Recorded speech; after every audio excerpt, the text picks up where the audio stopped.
এটা বলিনি, বলা হয়েছে যে সে যেভাবে একটা মিডিয়াকে নিয়ে পাবলিসিটি স্টান্ট ছাড়া এটা আমার কাছে কিছুই মনে হয় না। আপনি একজন ব্যক্তিকে সন্দেহমূলক আপনার যদি মনে হয়, আপনি মিডিয়াকে নিয়ে যাবেন তার সামনে। তার কাছে তো এখনো কোনো প্রমাণ নাই যে সে আসলে কি, আপনি তার চেহারা দেখে, তার হাঁটাচলা দেখে আপনি তাকে বলছেন যে সে হয়তো বা মাদক আছে। আপনি মিডিয়া নিয়ে যখন যাচ্ছেন, এই ন্যারেটিভটা তো দাঁড়িয়েই গেল যে তার কাছে মানে তাকে সন্দেহ করা হচ্ছে, অভিযোগকারী ব্যক্তি তার সে কিন্তু অপরাধে এখনো প্রমাণিত হয়নি। তো এই যে যখন এই ভিডিওগুলো ভাইরাল হয়, তার যে সাইকোলজিক্যাল ইম্প্যাক্ট, একটা সামাজিক ইম্প্যাক্ট, এটা কিন্তু অনেক সময় ধরে বহন করতে হবে।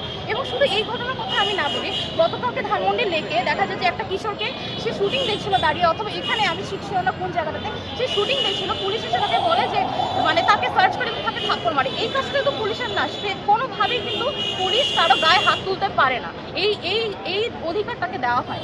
তো মানে সে আপনি বলেন টিকটকের কথা, আসলে টিকটকের বিষয়টা মানে এক একজন এটা এক এক ভাবে বলতে, কিন্তু আমার কাছে মনে হয় যে উনি যেটা করে এটা পাবলিসিটি স্টান্ট। সে মানে হিন্দি সিনেমাতে পুলিশ যে দেখাচ্ছে যে আমি মাদক অভিযান চালাচ্ছি, এই ধরনের একটা জিনিস ক্রিয়েট করতে চাই, কিন্তু আপনি সিস্টেমের ওয়েতে তো করছেন না, আপনি মানুষকে হেনস্থা করছেন, এটা কোনো ওয়ে হতে পারে।